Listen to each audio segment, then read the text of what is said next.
Kunli chiqadi, svezi 5000 so'mdan. Internetda gap so'z bo'lyapti. Mana-chi. Kamera qanaqa yetkazib beryapti bilmadim, lekin uncha-muncha kolbasani ortda qoldiradi. 5000 so'mdan? Yo'q, hech qachon. Qatdan kelish xola? Xorasimdan kelishdi. 5000 so'mga go'sht mahsuloti hozir olib bo'lmaydi hech qanaqa. 5000 ga bo'lgandan keyin sifat o'shanga yarasha bo'ladi-ku. Narxiga qarab birdan o'zi odamda ishonchlik paydo bo'ladi. Undan ko'ra zelin yediraman. So'nggi paytlarda ijtimoiy tarmoqlarda juda arzon narxdagi oziq-ovqat mahsulotlar savdosi ko'paydi.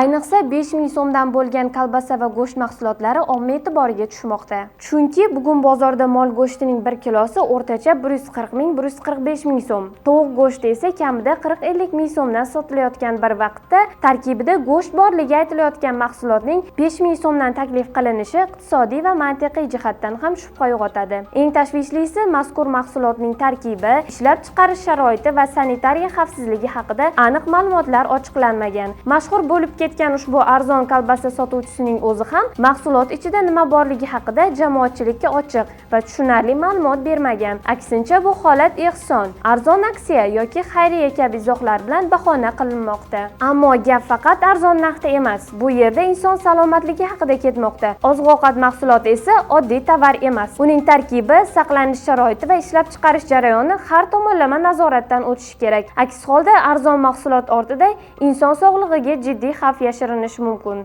Yana bir xavotirli jihati shundaki, aholining ma'lum qismi mahsulotning sertifikat yoki sifatiga qiziqmasdan sotib olayotganida. Ijtimoiy tarmoqlarda tarqalgan videolarda odamlar uzun navbatlarda turib mahsulot tarkibi yoki kelib chiqishini so'ramasdan xarid qilayotganini ko'rish mumkin. Bu holat esa nafaqat oziq-ovqat xavfsizligi, balki iste'mol madaniyati bilan bog'liq muammolarni ham ko'rsatmoqda. Bu holat Ramazon oyi boshlaridan beri davom etmoqda. Shundan buyon arzon kolbasa savdosi turli hududlarda muntazam uchrab, ijtimoiy tarmoqlarda keng tarqalmoqda. Biroq shu vaqtgacha mahsulot tarkibi yoki uning xavfsizligi bo'yicha jamoatchilikka aniq xulosa taqdim etilmadi. Biz ushbu holatlar bo'yicha aholi orasida so'rovnoma o'tkazdik. Ijtimoiy tarmoqlarda 5000 so'mga kolbasa mahsulotlar sotilyapti. Sotib olgan bo'larmidingiz? Mahsuloti tarkibi yomon bo'lgan bo'lsa, albatta sotib olmayman. Arzon narsa hech qachon yaxshi bo'lmaydi mening fikrimcha. Ishonib bo'lmaydi. Qanaqaligiga bog'liqda. Statistika bo'lsa, masalan, olsa bo'ladi, lekin qolganda olib bo'lmaydi. 5000 so'mdan? Yo'q, hech qachon. Kolbasa mahsuloti nimaga? Ya, u narxiga qarab birdan o'zi odamda ishonchlik paydo bo'ladi. Chunki sifatli mahsulot bu qadar suv tekin bo'lmaydi-yu. Yo'q, lekin endi 100% ishonchli bo'lmaydi-ku o'shanga. Undan ko'ra halol joyini topib, halol yozig'i bo'ladi-ku. O'shanisini olganimiz yaxshi. Yo'q. Nimaga? 5000 ga bo'lgandan keyin sifat o'shanga yarasha bo'ladi-ku. Yaxshi narsa yemasangiz o'zingiz kasal qilasiz-ku. Hech qachon.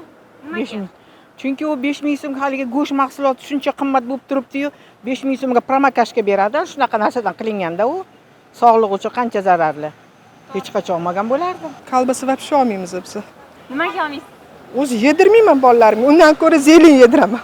Yo'q, albatta. Nimaga? No 5000 so'mga go'sht mahsuloti hozir olib bo'lmaydi hech qanaqa. Go'sht o'zi 100 ming so'mdan qimmat-ku. Albatta, uni sifatiga hech kim ham javob bermaydi. Uni sifat kafolati hamma narsasi bo'lishi kerak.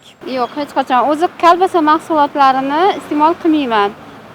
Iste'mol qilishni tavsiya ham etmayman. So'rovda qatnashganlarning qariyb 70% bunday arzon kolbasa va go'sht mahsulotlarini sotib olmasligini aytgan. Ular bu kabi mahsulotlarni ishonchsiz va xavfli deb hisoblaydi. Qolgan 30% atrofidagi fuqarolar esa asosan narx arzonligi sabab xarid qilishini bildirgan. Sanitariya epidemiologiya mas'ullari bu holat biznes ombudsman bilan birgalikda o'rganilayotganini ma'lum qildi. Idora tekshiruv natijalari bo'yicha rasmiy xulosalar e'lon qilinishini bildirgan. Ammo jamoatchilikni qiziqtirayotgan asosiy savol hanuz ochiq qolyapti. Tarkibi va sifati noma'lum bo'lgan mahsulotlar nega bu qadar erkin sotilmoqda va nega bu masalaga jiddiy munosabat kechikmoqda? Hozirgacha do'kon yopib qo'yilmagan.